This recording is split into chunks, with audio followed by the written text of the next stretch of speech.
Now we've called them stencil brushes. I don't only use them for stencils and I don't only use them for inks. They're brilliant for painting. And if you look at the actual shape of the brush, you'll see that they go into a point.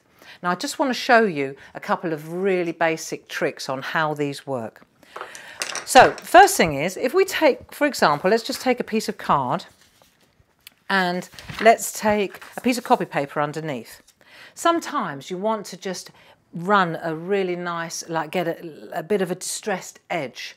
Now we could use a brayer. A brayer is usually quite dark colour.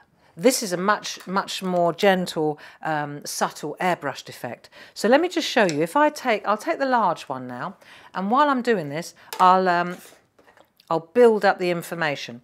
If I can get the lid off, of course. Right, now, I'm going to use just a dye-based ink here. I'm using Adirondack Distress ink pads, any water-based ink pads. And I'm going to load the brush gently. This is a brand new ink pad, so it's quite wet.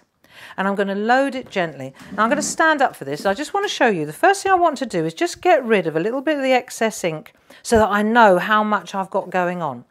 Now, let's just take the edge of the card. Let's have a look. And I'm just going to hold the edge of the card and I'm gently sweeping backwards and forwards like this. Look, 1, 2.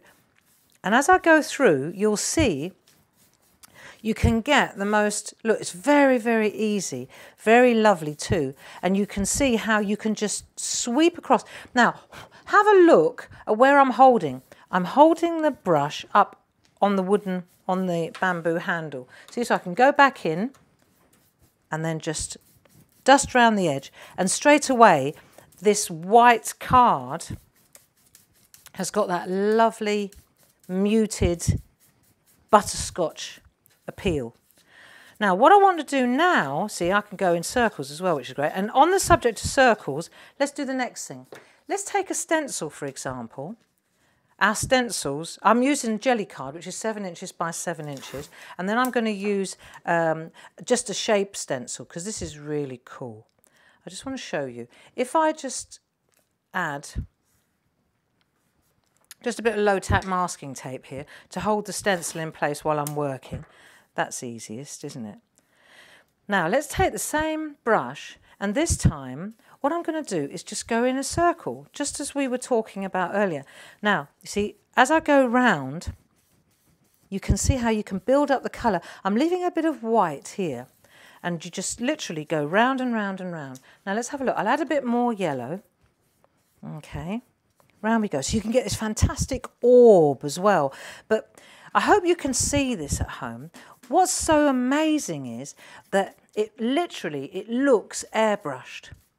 There are no marks, there are no stipples. It's absolutely beautiful. A lot of that has to do with the card as well. And as I'm going round, what I'm doing, you see, is I'm loading the ink onto the stencil too. Let's go round, let's have a look.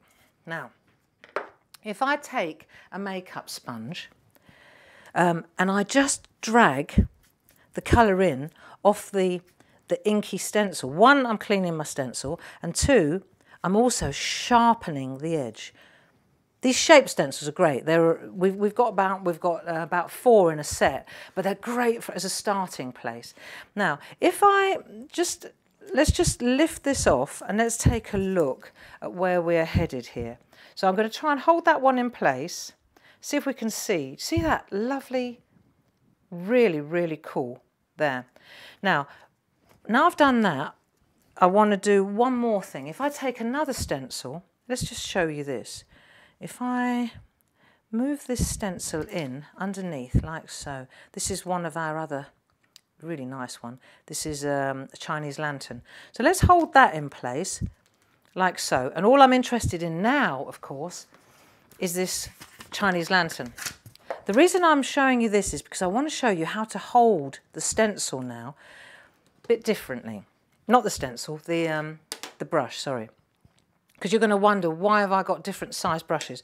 Now this time, I want to just put the base colour down. Now look, immediately, I haven't even re-inked up the stencil brush, but what I'm doing is I'm holding the brush much further down. So I'm actually holding the bristles now. You don't like to call them bristles, because bristles implies that they're a bit bristly, but they're not. So I'm just adding a little bit of yellow now to that base colour. All right, so we've got that in place. And again, if you like, you can sharpen up the image by adding a little bit of ink with a makeup sponge, just dragging it into the actual, like so. Now this time, let me take a darker colour, like denim, and I'm going to use another size ink pad, another size brush. Let me use a smaller brush for this one, so that I can get into the detail. Now, here we go. And don't forget, you can always wash these. So I just want to make sure they haven't got too much colour coming out. Right, and I'm going to just concentrate on this part here because I want to get some shadow going. So again, you can see how I'm loading up the stencil with the brush, but look where I'm holding the brush. This is key, because what I'm doing is I'm almost painting with the brush now. I'm painting with it. So I'm just adding the ink in that area, and I can point exactly where I want the ink to be. Here we go. Look, a little bit round this edge as well.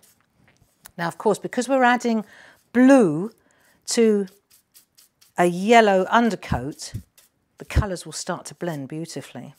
So let's just check it out. Right, around we go.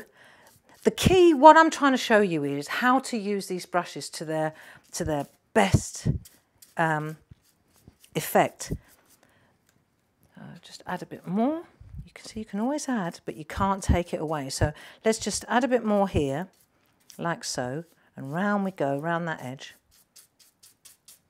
There. Now I'm going to take my makeup sponge and I'm just going to pull in the ink off the stencil to sharpen up the edge. And if you really, so you've got this lovely airbrush blended effect now, but if you really want to get a depth, the only way you're going to get a depth of real contrast is with the makeup sponge, see? And this time I'm going to actually go in like so, and just, so it's a combination really of makeup sponge. There we go.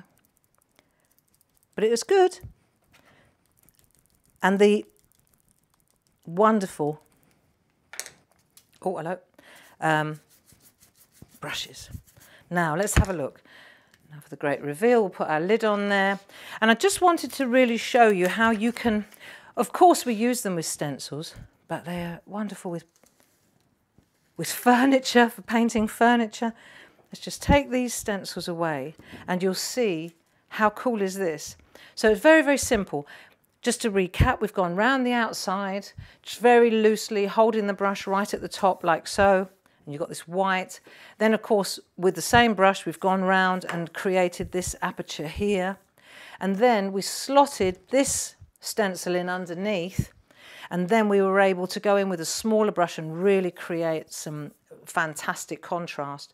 So this isn't a finished piece of artwork by any stretch. What I wanted to do was just show you how and why I'm in love with these fabulous brushes.